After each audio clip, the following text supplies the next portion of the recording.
our chances. I thought we executed our plan well for 3 quarters, and just couldn't finish. You know, in a lot of ways, it was a microcosm of our season. But I'm just proud of the guys that were out there and battled. You know, we put Conor in some tough situations. I think that would have been hard on any quarterback. But you know, tip my hat to them. This is a quality team. You know, they made enough plays at the end. You know, clinched themselves a playoff berth. In regards to the guys that did not play, I'm not going to address those today. I'll talk about them tomorrow. I know 90% of the questions were going to be about that. To me, it's disrespectful to the guys that put the uniform on today and went out and played their hearts out for the Cleveland Browns. I've advised the team to do the same. We had guys that we should be celebrating. Jim Leonard playing his last game. You know, Craig Robertson, Marlon Moore, Joe Thomas, and Joel Petonio, the guys that do it the right way. You know, the Kirksies, the Haydens, the Whitners, the Dansbys. There were guys that didn't need to go out there and play. They could have shut it down and didn't. To me, it's disrespectful to them and the way they played today and went out and banged around. So, like I said, I'll have plenty to say on it tomorrow, but I'm not going to comment on it today. I'll open it up. Could you say why they were kept in the locker room? I'll talk about that tomorrow, Tony. But Mike, by saying what you just said, didn't you just already say what you wanted to say about the players who did not play? In other words, To me, it's just I don't want to get into 20 minutes here discussing 3 players that weren't on the field. We just played a football game. Our guys just played their hearts out. It was our last one of the year. Can you talk about the moxie and the grittiness that Conor showed in this game? He's tough, and he made some plays. Left a couple out there, but I just think given the circumstances we put him in, you know, I mean, he's a tough kid, and he showed a lot of why he was successful in South Carolina. Is what you talked about, the guys who played today showed what you build on in the future? In a lot of ways, it does. You know, the fact that that we came in here 2 touchdown underdogs. You know, nobody gave us a chance. Thought we were just going to, have one eye on the game clock, waiting for it to be over, so guys could get out of town. That's not who we are. And the guys that were out there, that's, to me, it's a credit the way that they play. We ran out of gas. They made plays too at the end. It's a playoff team, so it's frustrating. How about Joe Hayden playing through the flu, and I guess he had some intravenous fluids and everything last night, coming back from, I guess, maybe the shoulder injury and just continuing to gut it out? Well, we gave him the Michael Jordan flu, scoring 30-plus points after he had the flu in a playoff game speech. So we'll make sure that we could get him out there. But no, that's the kind of guy that he is. I mean, I think there were a lot of guys that given the injury that he had, could have just said, "Now I missed last game. I'll go ahead and miss this one too, and head into the off season and get healthy." But he went out there under the weather clearly. Got injured on. I know he banged his shoulder on the one play in the end zone, but he's a warrior.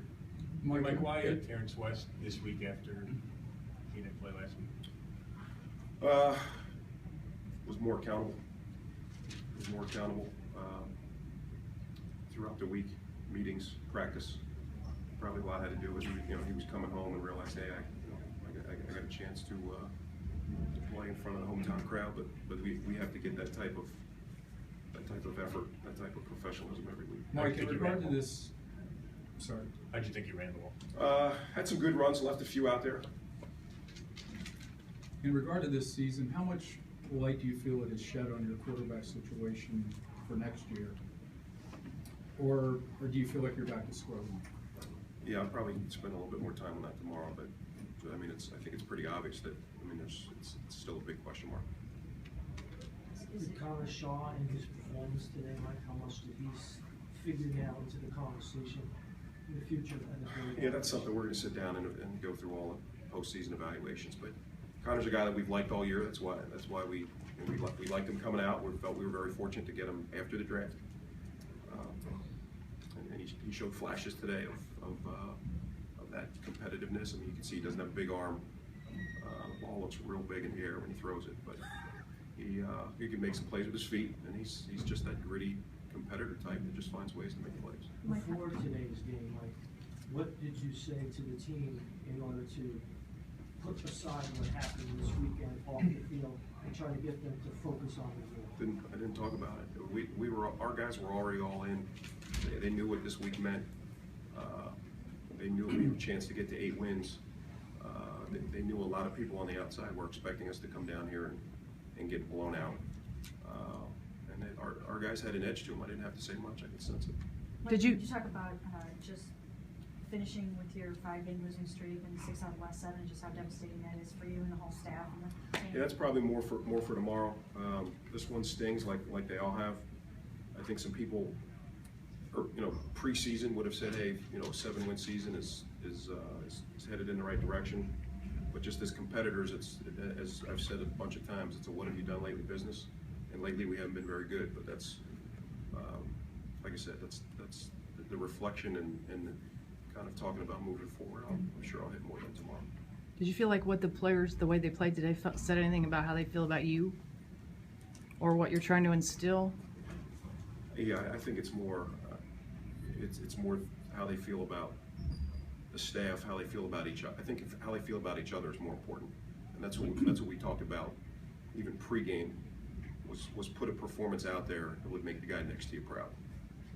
Mike, you said that defense ran out of gas. Is that just too many 3 and outs and out there too long?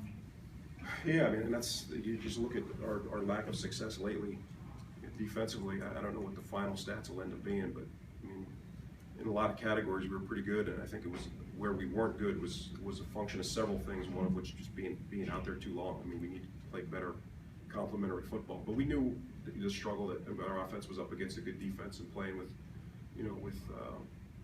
Conor, that it was, we were going to have to play a lot of plays and be out there for a while. And like I said, they made some plays. I mean, Joe Hayden, was right there in coverage. The kid made a hell of a catch.